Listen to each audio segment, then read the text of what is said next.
Finally start करते हैं statistics. लेकिन सब्जेक्ट स्टार्ट करने से पहले मैं थोड़ा सा कंसेप्ट समझा दूं कि कहां पे किस चीज का ध्यान रखना है। पहले ही दिन मैं आपको बता रहा हूं कि दो पार्ट है। फर्स्ट पार्ट बहुत ज्यादा easy,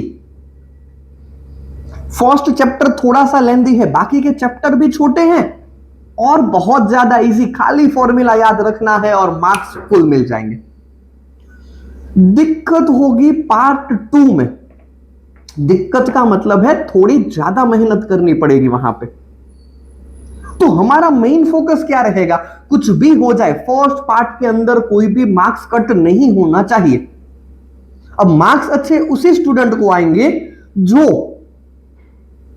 section A, section B and theory, मैं फिर से एक बार रिपीट कर रहा हूं, section A, section B and theory.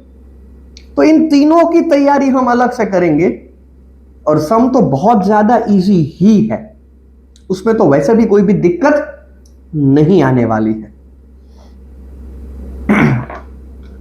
और 1 से 4 चैप्टर का वेटेज भी अच्छा खासा दे दिया गया है। अगर जो मैं गिनूं ना 1 से 4 चैप्टर का वेटेज, तो 60-65 प्लस मार्क्स का वेटेज सिर्फ इसी का हो जाएगा, फर्स्ट पार्ट का हो जाएगा। तो उसमें भी कोई दिक्कत नहीं है कि मेहनत करने के बाद मार्क्स भी तो इतने सारे मिल रहे हैं। तो चलिए स्टार्ट करते हैं चैप्टर नंबर 1, इंडेक्स नंबर। अब देखो इंडेक्स नंबर का मतलब क्या है पहले वो समझ लेते हैं। देखो तो यहां पे क्या लिखा है, the percentage change in the value of variable associated with any item for a given period compare to its value in fix period is called index number. Sir क्या लिखा है, कुछ भी समझ में नहीं आया। देखो उतना समझने की अभी जरूरत भी नहीं है, मैं अपनी लैंग्वेज में समझा देता हूं। उसके नीचे उसके कैरेक्टरिस्टिक्स लिखे हैं, वो भी बाद में करेंगे, थियरी का लेक्चर अलग से ही दे दूंगा। अभी खाली पूरा फोकस करना है सम के ऊपर। और पहला सम पहली डेफिनेशन खाली समझ लेते हैं सिंपल लैंग्वेज में कि इंडेक्स नंबर मतलब क्या। देखो इंडेक्स नंबर का एक बेहतरीन एग्जांपल लेता हूं। मुझे एक बात बताओ, फॉर एग्जांपल आपके पेरेंट्स ने आपको बोला है कि चलो बताओ भाई, देखो आपका 12th स्टैंडर्ड स्टार्ट हो रहा है, आज के दिन आप कमिटमेंट कर दो कि अगर जो आपको 70%, 80%, 90, 95 गुजरात बोर्ड टॉप 10 में नाम, जो भी आपके पेरेंट्स बोले वो अगर जो आ गया, तो आपके पेरेंट्स आपको या तो लेटेस्ट आईफोन जो भी होगा वो, या तो सैमसंग का एस सीरीज भी अच्छा है वो आपको लेके देंगे। आपने बोला चलो मैं मेहनत तो करता हूं लेकिन मुझे आप पे भरोसा नहीं है, एक काम करो, फॉर एग्जाम्पल S26 1,30,000 का है, मुझे रियल प्राइस मालूम नहीं है, मैं खाली एग्जाम्पल ले रहा हूं। आपने पेरेंट्स को क्या बोला कि काम करो मैं मेहनत करूंगा लेकिन आज के आज 1,30,000 बैंक के अंदर अभी के अभी रख लो। आपके पेरेंट्स ने बोला ठीक है, उनको आपके ऊपर भरोसा था कि वैसे भी ठीक है, चलो उस बात के ऊपर नहीं जाते हैं। आपके पेरेंट्स ने क्या किया है, सीधा 1,30,000 रुपीज रख दिया है। ये लो 1,30,000 रुपीज आपके बैंक अकाउंट में आ गया है। एक साल खत्म हुआ, रिजल्ट आया और सच में आपके पेरेंट्स को भी भरोसा नहीं था लेकिन सच में उतने परसेंटेज आपको आ गए। अब मेरा सवाल यह है, अब समझ लो आज S26 है तो एक साल बाद शायद S27 आ चुका होगा। उस समय S27 मार्केट में आया था, क्या उसकी प्राइस 1,30,000 होगी? Answer is no. इन्फ्लेशन लगेगा भाई, उसकी प्राइस थोड़ी सी तो इंक्रीज होगी ही होगी। इसका मतलब क्या है कि मनी की वैल्यू चेंज होती जाएगी। देखो यहां पे आपको इंडेक्स नंबर काम में आएगा कंपेयर करने के लिए, कितना परसेंट इंक्रीज हुआ है आप कंपेयर करोगे। क्या कंपेयर करोगे? आप कंपेयर करोगे कि कितना परसेंट। आपको अगर जो इंडेक्स नंबर आता होता ना, आप अभी से कैलकुलेट कर लेते कि देखो इन्फ्लेशन है फॉर एग्जांपल 7%, 8%, 10%, कि भाई 10% तो प्राइस इंक्रीज ही होने वाला है। आप आज ही अपने पेरेंट्स को बता दे कि भाई मेरे अकाउंट के अंदर 1,30,000 नहीं रखना है, 10% इंक्रीज करो, क्योंकि वैल्यू 10% से और ज्यादा इंक्रीज होने वाली है। तो आप क्या करोगे, अभी से 10% इंक्रीज करके वो पैसा अपने बैंक अकाउंट में अलग से रखवा दोगे। समझ में आया कंसेप्ट में क्या बोल रहा हूं? ठीक है सर। तो एक बात बोलूं, इंडेक्स नंबर का एक इजी फॉर्मूला है जो पूरे चैप्टर में ऑलमोस्ट यही चलता रहेगा। फॉर्मूला है P1 upon P0 into 100। Formula क्या है आपका इंडेक्स नंबर का? थियरी बाद में देख लेंगे, हाँ, चिंता करने की कोई जरूरत नहीं है। इंडेक्स नंबर का फॉर्मूला क्या है? I is equal to P1 upon P0 into 100। अब सवाल है P1 का मतलब क्या होगा? P1 का मतलब है 1 मतलब लेटेस्ट, अभी का, करंट ईयर का वेरिएबल। अपॉन में आएगा P0। P0 का मतलब क्या है? Base year. बेस ईयर मतलब आप कौन से ईयर के साथ कंपेयर करना चाहते हो। फॉर एग्जाम्पल आज मैं कंपेयर करना चाहता हूं 2025 से, तो अपॉन में 2025। मैं बोलूंगा नहीं भाई मुझे 2025 नहीं, मैं 2014 मोदी गवर्नमेंट को कंपेयर करना चाहता हूं। मैं बोलूंगा नहीं भाई 2004 कांग्रेस गवर्नमेंट को कंपेयर करना चाहता हूं। आप जिसके साथ कंपेयर करना चाहोगे वो बेस अपॉन में आएगा। और देखो ये तो नॉर्मल है, आप कभी भी कोई भी परसेंटेज निकालो ना, बेस हर वक्त अपॉन में आता है। आपने अपने परसेंटेज निकालो, चलो आपका जो परसेंटेज होगा ना, याद रखना अपॉन में टोटल आता है। फॉर एग्जाम्पल टोटल है 700, उसमें से आपको आए हैं 680, तो ये क्या है? अपॉन में हर वक्त बेस ही आता है। तो इसी का फॉर्मूला भी यही होगा, P1 अपॉन P0 इंटू 100। समझ में आ चुका है? ठीक है सर, समझ में आ चुका है। तो चलिए, बहुत ज्यादा इजी मेथड है, उतनी कोई डिफिकल्ट मेथड ही नहीं है। सवाल नंबर 1 रीड करो तो। The data about the average daily wage of a group work employed in a factory in a city during the year 2008 to 2015 R S follow. आपको एक इंफॉर्मेशन दिया है 2008 से लेकर 2015 तक। Find the index number. 3 method बोला है, तो पहला पूरा फोकस हम यही 3 मेथड के ऊपर करेंगे। सबसे फर्स्ट मेथड है फिक्स बेस्ड मेथड। अच्छा, नाम ही दिया है फिक्स बेस्ड मेथड, मतलब बेस आपको सेम रखना है। बेस हर बार सेम रखेंगे। 2008 की कैलकुलेशन करोगे ना तो भी बेस सेम, 2009 की कैलकुलेशन करोगे तो भी बेस सेम, 2010 के, अरे भाई किसी भी साल की कंपैरिजन कर लो, बेस क्या रखना है? सेम। और वो भी कौन सा? 2008 का। तो चलिए एक काम करते हैं, सबसे पहले पहला सम ही कर लेते हैं फिक्स बेस्ड मेथड से। देखो सबसे पहले आपको क्या करना है, यही टेबल बना दो, ईयर और एवरेज डेली वेजेस लिखा है, ठीक है। और हम करेंगे सम फिक्स बेस्ड मेथड से। लेकिन एक बात बोलूं, सबसे पहले फॉर्मूला मुझे बोलो तो फॉर्मूला क्या है? सर फॉर्मूला है P1 into P0 upon 100। Formula क्या है? P1 upon P0 into 100। समझ में आ गया? ओके, एक काम करता हूं, सबसे पहले ईयर 2009 वाला ले लेता हूं, ठीक है। P1 मतलब करंट ईयर। करंट ईयर का कितना है? 284 अपॉन बेस ईयर। अच्छा मुझे एक बात बताओ, बेस ईयर हमें कौन सा बोला है? 2008। और 2008 में आंसर क्या दिया है? 275। मतलब कि सभी सम के अंदर हमारा बेस क्या रहेगा? सर सभी के अंदर हमारा बेस रहेगा 275। हमारा बेस क्या रहेगा? 275 ही रहेगा।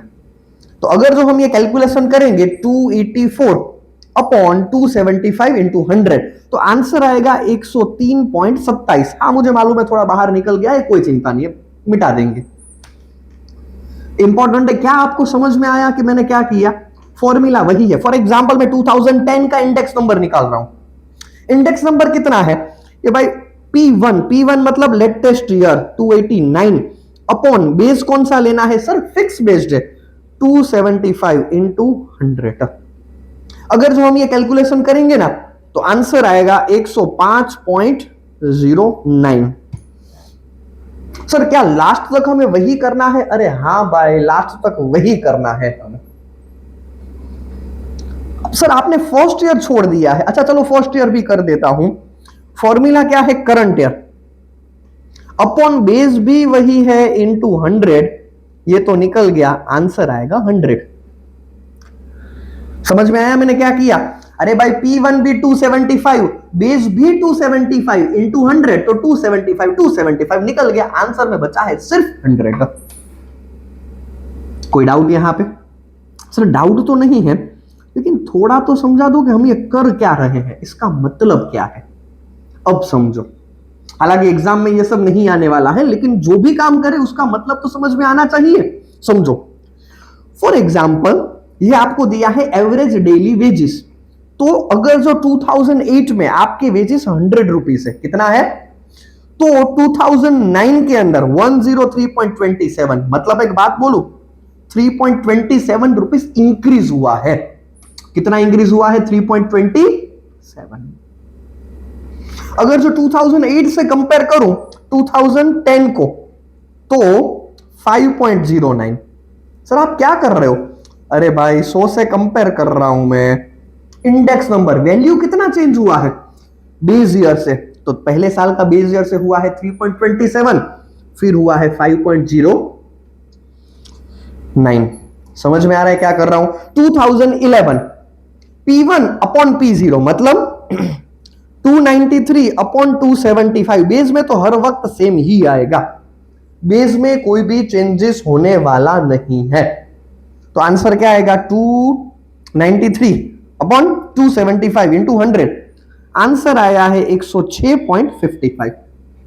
नेक्स्ट ईयर अब बेस कितना लेंगे आप बोलो, चलो 2012 में बेस सॉरी P1 कितना लेंगे?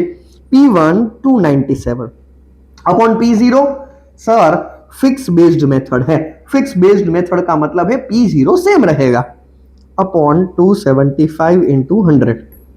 Next 313 upon 275 into 100, next 328 upon 275 into 100, next 345 upon 275 into 100। हर बार यही करना है। एक काम करो, आप करते जाओ, तब तक मैं इन चारों के आंसर लिख लेता हूं। फिक्स बेस्ड सबसे पहले कंप्लीट करो, आपको ऐसा लगे तो तीनों के लिए अलग अलग भले सम कर लेना, मैंने एक साथ ही कर दिया है। कोई डाउट यहां पे? सर डाउट नहीं है, ठीक है चलो तो कंप्लीट करो फटाफट, चलो फटाफट। मैं तब तक ये सम कंप्लीट कर लेता हूं। 297, हाँ ओके, ओके सर 293 वाला तो हो गया है सर, अब 297 वाला ही करना है, आंसर आएगा 108। ठीक है, उसके बाद ये 313 अपॉन 275 इंटू 100, ओके 313, आंसर कितना आएगा? 113.82। 328 अपॉन 275 इंटू 100, 119.27, और लास्ट है 345। कुछ है ही नहीं भाई सम के अंदर, कुछ नहीं है करने जैसा, बहुत ज्यादा इजी, बहुत ज्यादा इजी सम। फॉर्मूला क्या रहेगा? लिख लो, हाँ मैं आपको टाइम दे रहा हूं लिखने के लिए। फॉर्मूला क्या रहेगा? P1 upon P0 into 100। P1 मतलब करंट ईयर की इंफॉर्मेशन, P0 मतलब जो आपको बेस लेना है। सर बेस कौन सा लेंगे? अरे भाई पहले मेथड चेक करो, यहां पे फिक्स बेस्ड मेथड लिया है, मतलब कि बेस हर सम के अंदर सेम रहेगा। Divide into 100, divide into 100, divide into 100, बस उतना ही करना है, खाली कैलसी में कोई भी कैलकुलेशन मिस्टेक नहीं होना चाहिए, उसके अलावा कहीं पे भी दिक्कत नहीं होगी। चलो फटाफट पहले फिक्स बेस्ड कंप्लीट कर लो, बहुत ज्यादा इजी, समझाने जैसा कुछ था ही नहीं।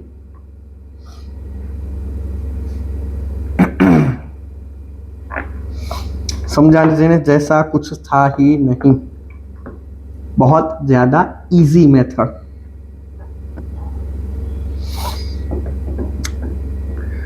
फटाफट कर लो।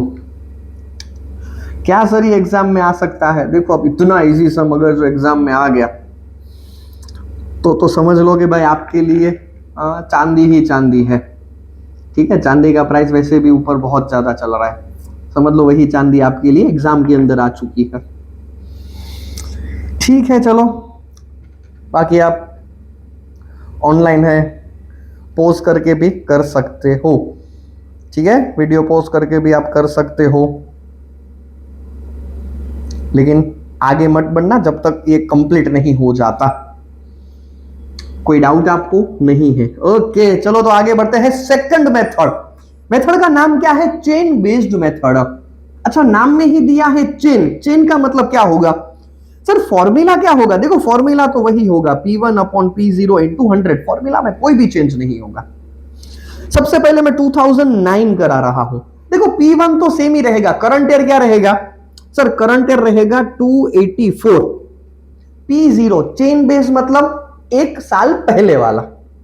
चेन लेना है, एक के बाद दूसरा, दूसरे के बाद तीसरा, तीसरे के बाद, इस तरह से चेन बनेगी। तो बेस ईयर कौन सा होगा? किसके साथ कंपेयर करेंगे 2009 को? सर 2009 को कंपेयर करेंगे 2008 के साथ। मतलब 284 अपॉन बेस कितना होगा? 284 अपॉन बेस में हम लेंगे 275 इंटू 100। समझ में आया? बेस किस हिसाब से लेना है चेन में? ऊपर वाला। अच्छा एक काम करो तो नेक्स्ट करते हैं। चलो नेक्स्ट करते हैं। करंट ईयर कौन सा है सर? वो ऊपर आएगा 289 अपॉन सॉरी इसके ऊपर वाला। तो यहां पे sir 275 sir fix based method थोड़ी है। यहां पे क्या करेंगे? 289 अपॉन 284, एक साल पहले वाला। थर्ड में क्या करेंगे? 293 अपॉन सर एक साल पहले वाला इंटू, इसमें क्या करेंगे सर? इसमें 297 अपॉन ऊपर वाला 293 इंटू 100। समझ में आ गया? चेन देखो, फिक्स बेस का मतलब क्या है? बेस को फिक्स रखेंगे, P0 सेम रहेगा। चेन का मतलब क्या है सर? चेन मतलब एक के बाद एक, करंट ईयर ऊपर और बेस नीचे। बेस मतलब क्या होगा सर? एक साल पहले वाला। बाकी सम के अंदर कोई भी चेंज करना नहीं है। एक डाउट है सर, एक डाउट। चेन बेस्ड मेथड के अंदर 2008 में क्या करेंगे? 2008 में क्या करेंगे? देखो यहां पे हमने 100 रखा था, यहां पे भी आंसर में 100 ही आएगा। क्यों 100 आएगा? क्योंकि देखो चेन बेस्ड मेथड ऊपर कुछ है ही नहीं, और ऊपर अब देखो P1 ये रहा, P0 के लिए क्या आपको कोई भी ईयर दिया है? नहीं दिया है। और कभी भी इस तरह से चेन बेस में आपको दिया हो तो एक स्टैंडर्ड अजम्पशन के भाई हर बार आंसर 100 ही आएगा। हम किसके साथ कंपेयर करेंगे सर? कुछ भी होगा हम 100 के साथ ही कंपेयर करेंगे, क्योंकि यहां पे बात परसेंटेज की हो रही है। तो हर बार हम 100 के साथ ही कंपेयर कर देंगे। कोई डाउट यहां पे? बस सर इतना ही डाउट था। चलो नेक्स्ट पूरा सम कंप्लीट कर लो। 313 अपॉन ऊपर वाला क्या आएगा? 297 इंटू 100।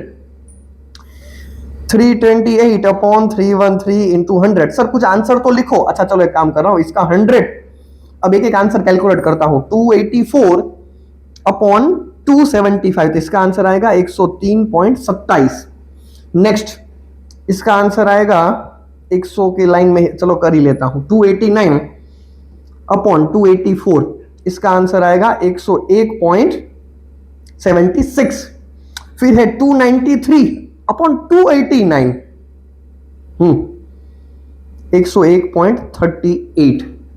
Next 297 upon 293 into 100, 101.37। समझ में आ रहा है क्या करना है? कंप्लीट करो, चलो कंप्लीट करो। लास्ट में 345 अपॉन 328 इंटू 100 आंसर आ जाएगा। चलो फटाफट सम को कंप्लीट कर दो। कुछ है ही नहीं भाई मेथड के अंदर। फिक्स मतलब बेस को फिक्स रखना है, चेन मतलब एक साल पहले वाला लेना है। ठीक है, समझ में आ चुका है? ओके सर, तो कोई बात नहीं, कंप्लीट कर लो। 2 मिनट का टाइम आपको दे रहा हूं, 2 मिनट का टाइम।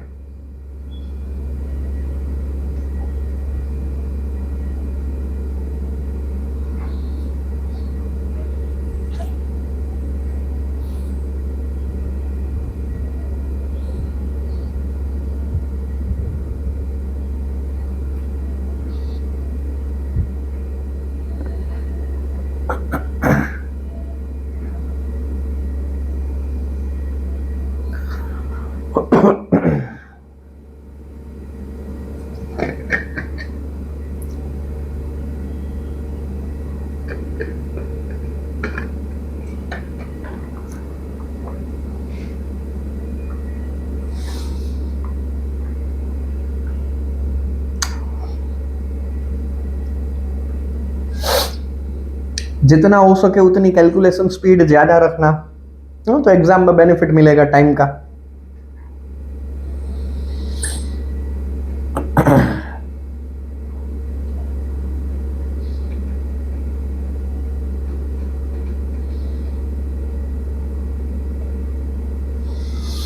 क्या हम थर्ड मेथड स्टार्ट कर सकते हैं? जी हाँ, थर्ड मेथड में क्या बोला है? Fix based method by taking average daily wage of 2011 to 2013 as a wage for the base year. क्या बोला है? पहले तो ये बोला है कि फिक्स बेस्ड, बेस को फिक्स रखना है, लेकिन बेस कौन सा रहेगा? 2008 ना, बेस कौन सा रहेगा? Average of 2011 to 2013। मतलब 2011 टू 2013, मतलब 11, 12 एंड 13, इन तीनों का जो एवरेज होगा ना, उसको हम बेस लेंगे। तो बेस किस तरह से बनेगा? तीनों का एवरेज। एवरेज कैसे निकालते हैं? सर एवरेज निकालना बहुत सिंपल है, जितना भी चीज दिया हो उन सभी का प्लस करो, डिवाइड बाय n। मतलब कितने चीजों का प्लस किया है? हम यहां पे 3 चीजों का प्लस करेंगे, तो डिवाइड भी किससे करेंगे? Divide by 3। चलिए करते हैं एक बार। 2011 में कितना दिया है? 293, फिर 297, फिर 313, डिवाइड बाय 3, तो हमें ये बेस मिल जाएगा। अच्छा, अगर जो हम ये करेंगे ना, तो बेस हमें मिलेगा 301। बेस कितना मिलेगा? 300। बस अब तो पूरा सम इजी है, अब तो सम के अंदर कुछ बचा ही नहीं है। देखो क्या करना है, P1 current year upon base कितना था मैं भूल गया, 301 इंटू करंट ईयर कितना है 284 अपॉन बेस हर बार फिक्स रखना है, इंटू फिर P1 current year upon base into last तक उसी तरीके से करना है 345 अपॉन 301 इंटू 100।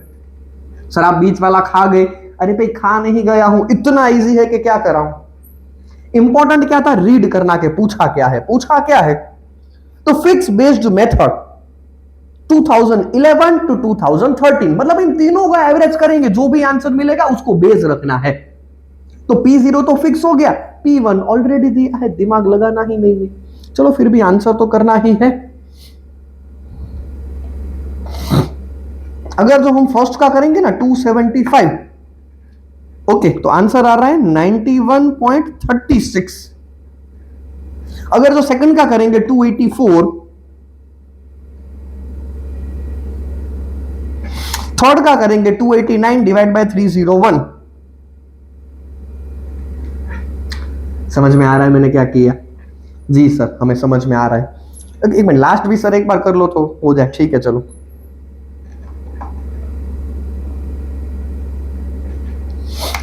सर क्या हम सही समझे हैं? एक बार थोड़ा सुनना। चलो मैं सुन लेता हूं। 3 मेथड है, fix based method, chain method and fix based में भी एवरेज। फॉर्मूला तीनों का सही रहेगा। जी आपने सही बोला। फॉर्मूला क्या रहेगा? P1 upon P0 into 100। P1 मतलब करंट ईयर का इंफॉर्मेशन, वो तो हर बार दिया ही होगा। इंपॉर्टेंट है कि बेस कौन सा लेना है, P0 कौन सा लेना है।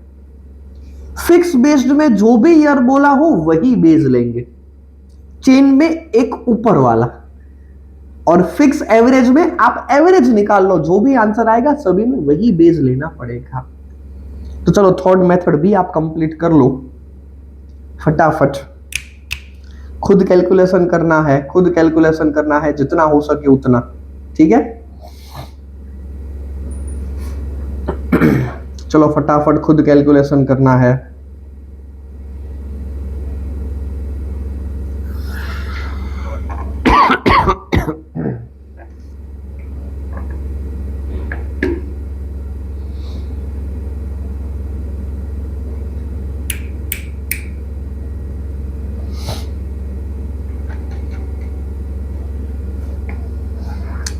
देखो आप में से मुझे होमवर्क अभी तक नहीं मिल रहा है, लेकिन अभी तक डेमो ही चल रहा है। जैसे ही डेमो कंप्लीट होगा जनरली क्या होता है, एप्लीकेशन के अंदर जैसे ही फी सबमिट होता है ना, उसके बाद मुझे पता चलेगा कि कौन कौन लेक्चर देख रहा है, कौन कौन लेक्चर बंक कर रहा है। तो उसके बाद आपको डेली कॉल आना स्टार्ट हो जाएगा, अगर जो आपने लेक्चर नहीं देखा होगा या तो होमवर्क नहीं भेजा होगा। एक आध दिन ठीक है, कभी समझ सकता हूं, लेकिन आप कभी भी होमवर्क नहीं भेजोगे तो वो नहीं चलेगा।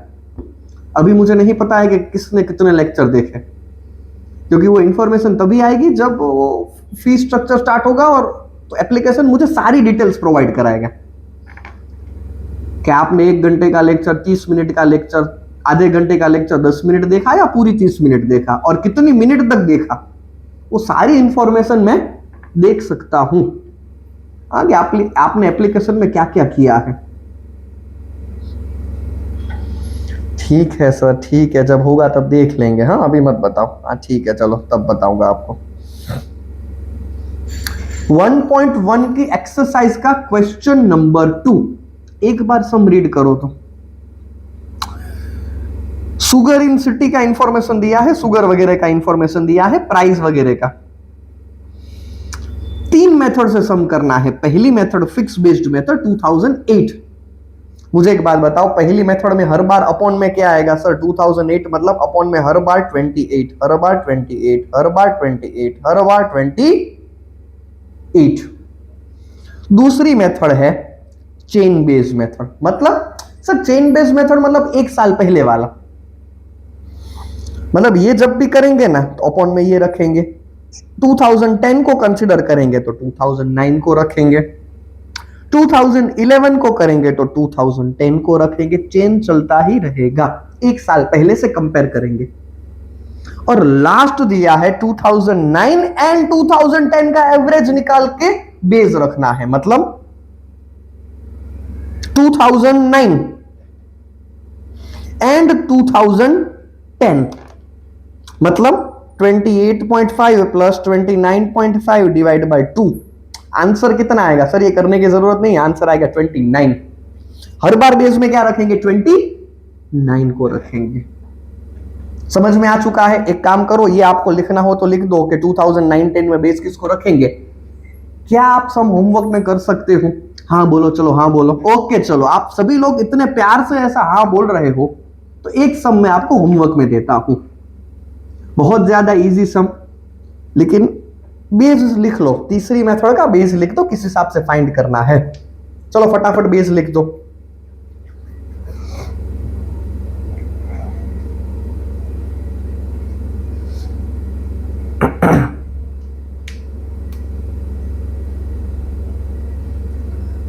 क्या ये सम आप होमवर्क में कर सकते हो? ठीक है, ठीक है, तो ये सम मैं आपको होमवर्क में दे रहा हूं, तीनों मेथड से सम करना है। चलिए आ जाइए क्वेश्चन नंबर 3। वैसे तो इजी सम है, लेकिन एक चीज नया सीखना है। देख तो क्या सीखना है। तो following data are obtain about the annual average price of the wheat, rice and sugar in the wholesale market of a city. तो find the general index number. ये इंपॉर्टेंट है। For 3 item by fixed based method with base 2011 and by obtain chain based method। देखो दो method से सम करना है। Base किसको लेना है? 2011 को बेस लेना है। मतलब जब भी वेट का कैलकुलेशन करेंगे ना, हर बार फिक्स में बेस्ड कौन सा लेंगे। जब भी राइस का कैलकुलेशन करेंगे, हर बार किसको बेस लेंगे। जब भी शुगर का कैलकुलेशन करेंगे, हर बार बेस किसको लेंगे? 2011 को। कोई डाउट यहां पे? सर एक आध सम करके दिखाओ ना। ठीक है चलो, एक क्या पूरा सम करते हैं भाई यहां पे। तो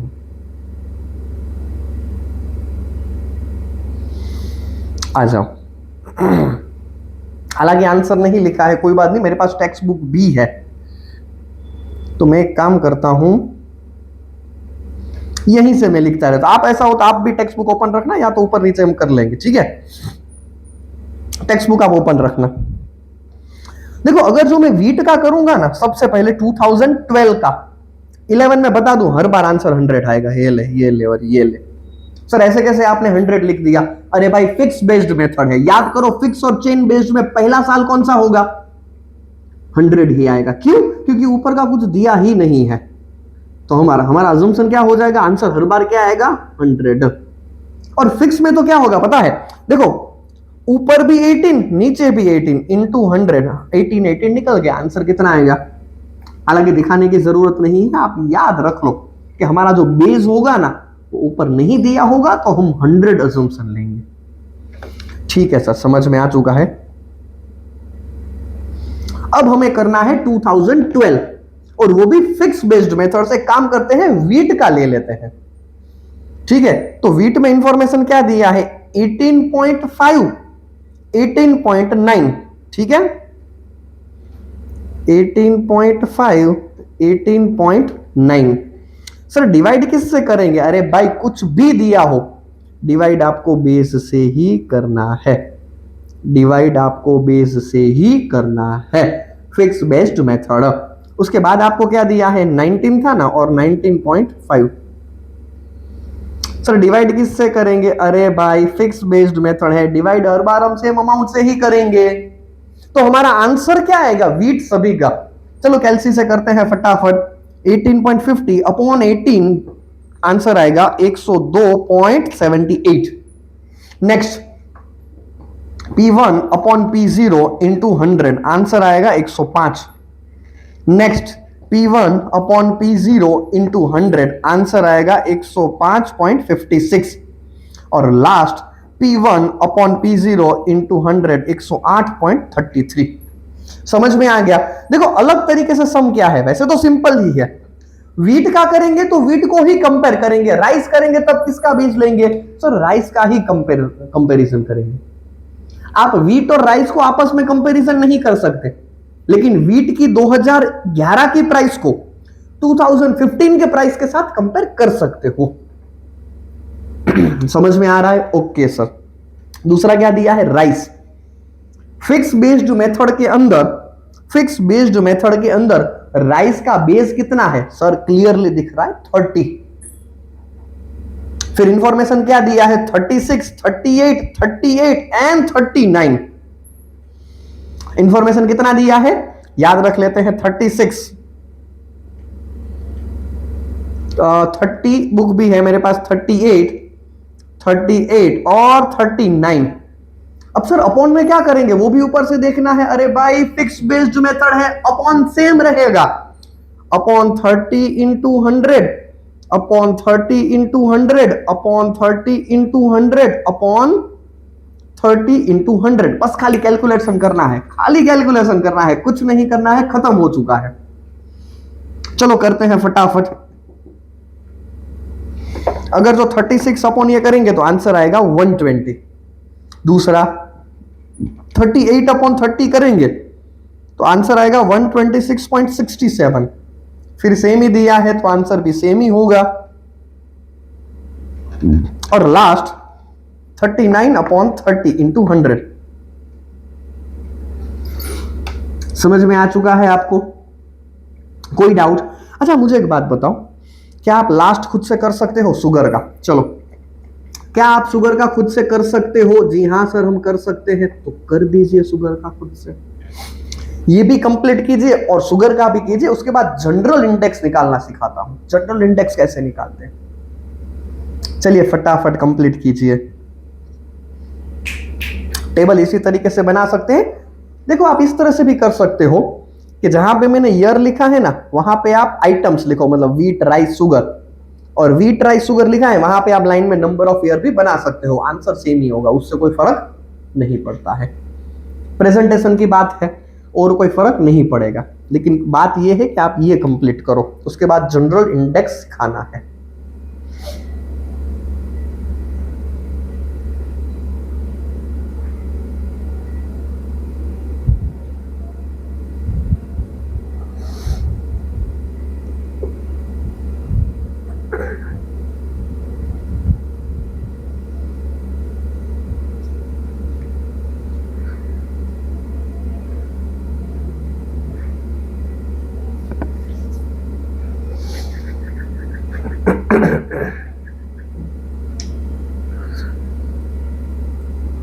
ज्यादा टाइम नहीं दूंगा, छूट जाए तो पोज करके लिख सकते हो। इसीलिए जनरली हमारे चैप्टर उतने बड़े नहीं होते, क्योंकि भाई हमें लिखने का तो वैसे भी अलग से टाइम मिल ही रहा है, जो ऑफलाइन क्लास में टाइम आपका बच जाता है जनरली।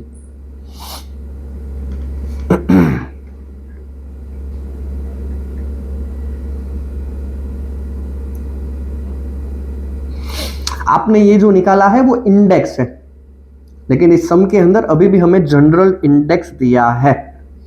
एक काम करता हूं, मैं इसका आंसर लिख लूं मैं खुद कैलकुलेशन करके, ठीक है? आप चेक करके जाना भले।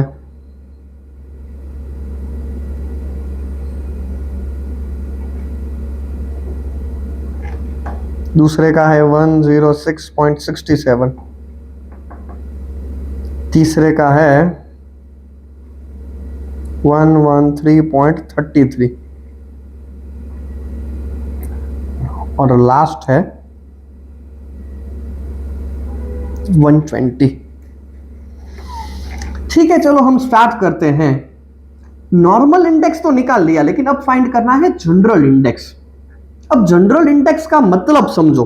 देखो, जनरल इंडेक्स का मतलब क्या है, आपको ओवरऑल निकालना है। ओवरऑल का मतलब मैं बोल सकता हूं कि एवरेज निकालना है। हाँ, मतलब एक बार फिर से एक बार सवाल रीड करते हैं, पूछा क्या है।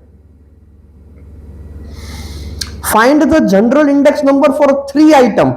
तीनों आइटम का जनरल इंडेक्स नंबर निकालना है। तो अगर जो हम तीनों आइटम का जनरल इंडेक्स नंबर निकालने जाएंगे ना ईयर बाय ईयर, तो कितना होगा? चलो, 2011 का अगर जो जनरल इंडेक्स नंबर निकालने जाएंगे ना कि भाई तीनों के अंदर कितना खर्चा एवरेज होता है, बहुत सिंपल। एवरेज कैसे निकालेंगे? तीनों का प्लस डिवाइड बाय 3। तो 300 डिवाइड बाय 3, मतलब मैं ऐसा बोल सकता हूं कि 2011 के अंदर तीनों चीजों को मिला देना तो टोटल 100 रुपए जितना खर्चा होता था। अब 2012 को कंपेयर करेंगे तो ओवरऑल इंडेक्स कितना है, सभी को मिलाने के बाद कितना खर्चा हो रहा है, घर चलाने में कितना खर्चा जा रहा है। अगर जो ये 3 चीजें हमारे घर के लिए इंपॉर्टेंट है, व्हीट, राइस एंड शुगर, तो घर चलाने के पीछे ओवरऑल खर्चा कितना है, तो कितना रहेगा? तीनों का एवरेज कैसे निकालते हैं सर? तीनों का टोटल डिवाइड बाय 3। चलो करते हैं, तीनों का टोटल कितना होगा? 102.78, 120, 103.33, तो आंसर आ रहा है 326.11 डिवाइड बाय 3, आंसर आएगा 108.70। जो खर्चा 2011 में 100 रुपए का था ना, वही खर्चा इंक्रीज हो गया, कितना हो चुका है? 108 रुपए हो चुका है। समझ में आया? मतलब 8.70% से खर्चा इंक्रीज हो चुका है मेरा। उसी तरीके से जनरल इंडेक्स निकालते हैं 2013 का। 13 का टोटल कितना है सर? टोटल हो रहा है 338.33 डिवाइड बाय 3, आंसर आएगा 112.78। कोई डाउट आपको यहां पे? जनरल इंडेक्स मतलब टोटल, ओवरऑल। ओवरऑल मतलब एवरेज। एवरेज कैसे निकालते हैं? जितना भी इंफॉर्मेशन दिया हो सभी का प्लस करो, divide by number of N या तो नंबर ऑफ ईयर। नेक्स्ट 3 साल फिर से करो, चलो फटाफट करो, फटाफट करो। प्लस डिवाइड बाय 3 आप अपनी बुक में करो, 115.19 और लास्ट मैं डायरेक्टली लिख देता हूं 119.44। क्या आपको जनरल इंडेक्स समझ में आ गया? जनरल इंडेक्स मतलब नॉर्मल तरीके से ही सम करना है, खाली सम के अंदर चेंजेस क्या रहेगा? उतना ही चेंजेस रहेगा कि total divide by N, total divide by, यही सम करना है। देखो, आपको यहां पे 2 चीज बोला था, आप भूल गए होंगे सम, लेकिन मैं नहीं भूला हूं। जनरल इंडेक्स निकालना है for a fix based and chain based method, मतलब यही सम आपको करना है चेन बेस्ड मेथड के साथ। क्या हम कर सकते हैं? चलो एक काम करता हूं, पहला साल तो मैं फटाफट आपको लिख देता हूं, ये ले, बिना कैलकुलेशन किए, बिना कैलकुलेटर। फर्स्ट ईयर में तो आंसर क्या आएगा? सर चीटिंग, हाँ ये तो हमें भी पता था। 300 डिवाइड बाय 3, तो फर्स्ट का इंडेक्स नंबर कितना आएगा, 100 आएगा, बस बात खत्म।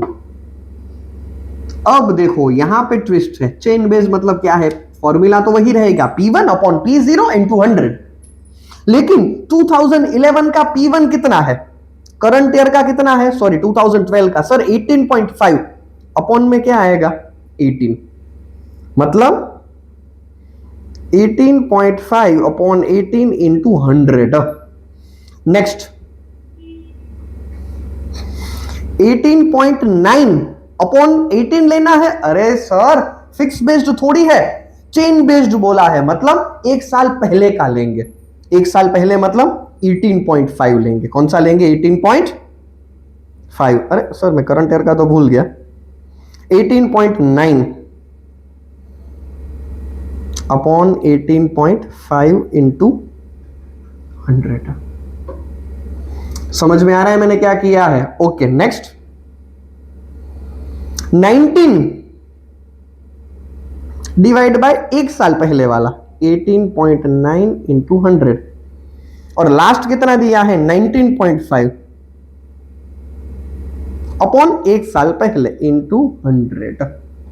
चलो फटाफट कंप्लीट कर दो, फटाफट आप कंप्लीट कर दो, बहुत ही ज्यादा इजी सम है, इसमें कोई भी दिमाग लगाने वाली बात नहीं है, खाली कैलकुलेटर चलना चाहिए और पेन चलनी चाहिए, खाली कैलकुलेटर और पेन, यही दो चीज चलनी चाहिए। ठीक है, मैंने एक कर दिया है, बाकी का पूरा खुद से करो, पूरा मैं नहीं कराऊंगा भाई, इतना इजी मैं क्या कराऊंगा।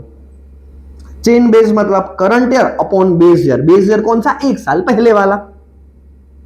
ठीक है, पहला साल में कंप्लीट करके देता हूं 18.5 अपॉन, अरे सर वो तो सेम ही आएगा 102 point, next year 102.16, next year 19 upon 18.9 into 100, और नेक्स्ट ईयर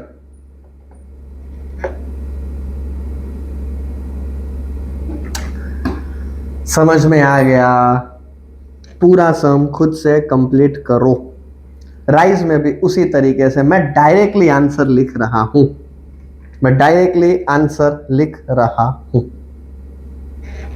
हाँ फटाफट कर दो फटाफट, मैं पीछे से डायरेक्टली आंसर लिख के आपको कंफर्म करा रहा हूं, फाइनल आंसर ही मैं लिख रहा हूं, टोटल लिख दूं मैं, ठीक है चलो 326.11, 306.78, 311.14, मैंने आंसर लिख दिया है, divide by 3 divide by 3 divide by 3, complete कर लो। सर इतना इजी चैप्टर, देखो ये चैप्टर नहीं, 1 से 4, अच्छा फर्स्ट चैप्टर तो अभी भी लेंदी है, 1 से 4 चैप्टर खाली फॉर्मूला याद रखना है, उसके अलावा कुछ भी नहीं।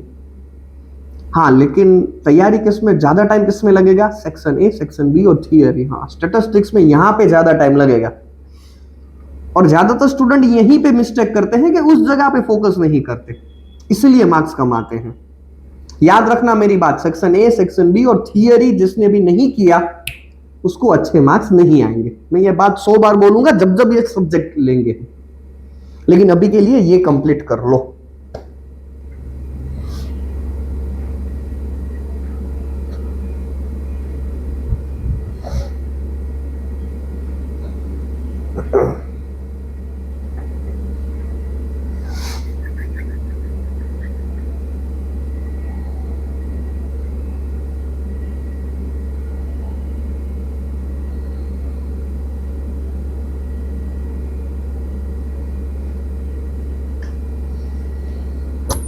फटाफट करना, देखो एक सम मैंने करा दिया है इसी तरीके से जनरल इंडेक्स वाला, ये तो दूसरा सम है, कुछ है ही नहीं इसीलिए मैंने छोड़ दिया है इस तरीके से।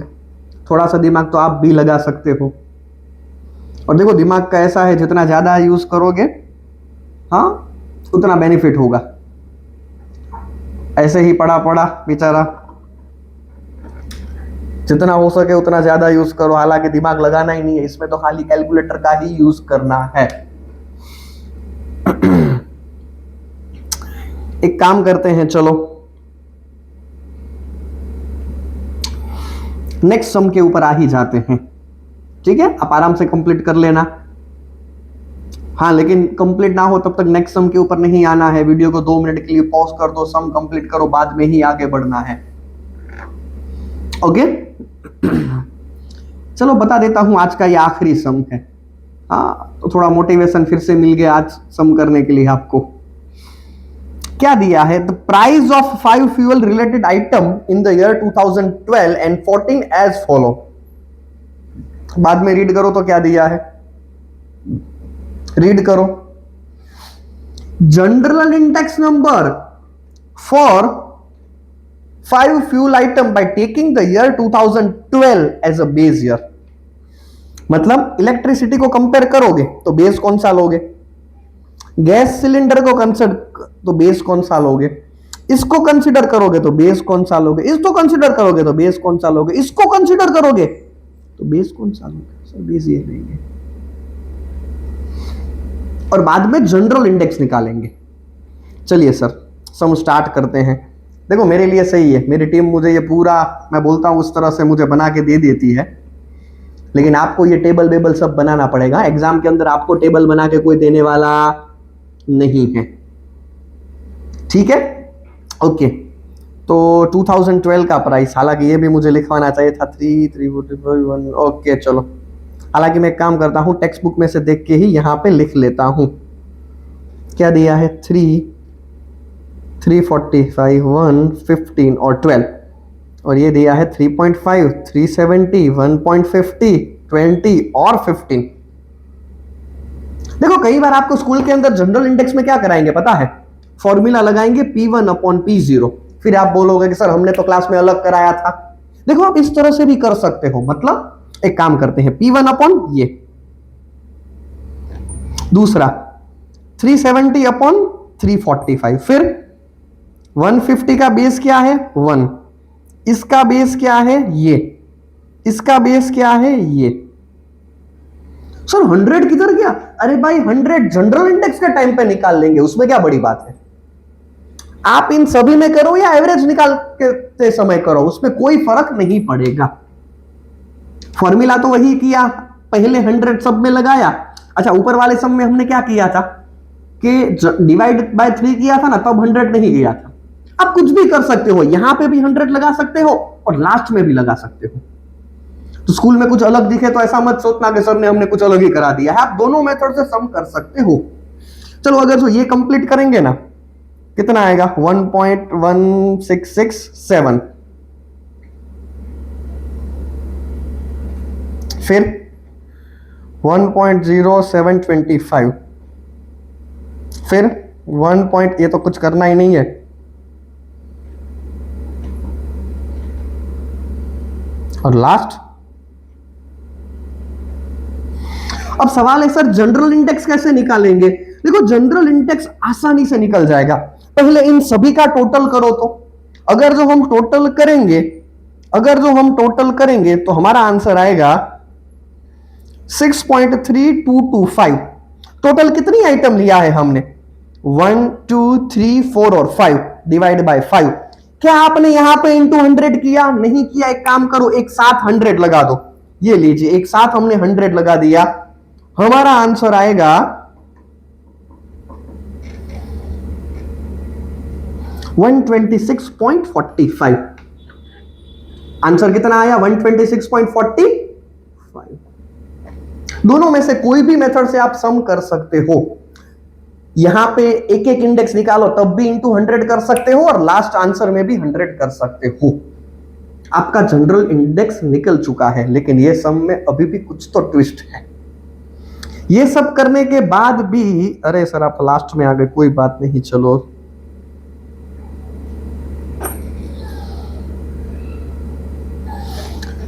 देखो तो एंड के बाद और एक सवाल पूछा है, state the overall increase in the price of fuel item. मतलब टोटल इंक्रीज कितना हुआ है। देखो कभी भी इस प्रकार का सम आए ना, या तो आपको बोला हो इंटरप्रेट करो, हर बार आपको ये कर ही देना है। हालांकि 5 मार्क्स में सवाल दिखे, आपको ये लाइन लिख ही देना है इंटरप्रिटेशन। इंटरप्रिटेशन का मतलब क्या है पता है? देखो हमारा जो ओवरऑल इंडेक्स है ना, है वो है 126.45। हर बार आप कंपेयर करोगे 100% से। किससे कंपेयर करोगे? 100%। इसका मतलब क्या है पता है? टोटल 126.45 माइनस 100 मतलब कि 26.45 रुपीज या तो परसेंटेज इंडेक्स नंबर इंक्रीज हुआ है। कितना इंक्रीज हुआ है? 26.45। किससे कंपेयर किया? हर बार 100 से कंपेयर करना है, हर बार 100 से कंपेयर करना है। कोई डाउट यहां पे? तो चलिए ये सम भी आप कंप्लीट कीजिए। मैंने एक ही सम होमवर्क में दिया है, ज्यादा नहीं दिया है। प्लस एक फॉर्मूला याद रखने के लिए दे रहा हूं, एक फॉर्मूला जो हम कल करेंगे, कन्वर्जन वाला। अभी समझा नहीं रहा हूं, चिंता मत करो, समझा नहीं रहा हूं, खाली फॉर्मूला बता रहा हूं कि देखो कई बार क्या दिया होगा कि फिक्स दिया होगा और चेन बेस्ड में कन्वर्ट करना होगा, चेन दिया होगा और फिक्स बेस्ड में कन्वर्ट करना होगा। खाली फॉर्मूला एक बार देख लेना कन्वर्जन वाला, बाकी पूरा कंसेप्ट कल समझेंगे और 1.2 वाली एक्सरसाइज भी कल करेंगे। आराम से, कोई जल्दी नहीं है, बस कंसेप्ट क्लियर होने चाहिए और मिक्स भी नहीं हो जाना चाहिए। ठीक है? स्टैटिस्टिक्स प्रैक्टिकल इजी है, 1 से 4 चैप्टर। फोकस किसके ऊपर करना है सर? कितनी बार बोलोगे? नहीं, मैं बोलूंगा section A, section B and theory. ठीक है, तो आप प्रैक्टिस कीजिए और जो बाकी सम है वो सब कंप्लीट कीजिए। डायरेक्टली मिलते हैं इकोनॉमिक्स के लेक्चर, नेक्स्ट लेक्चर के अंदर।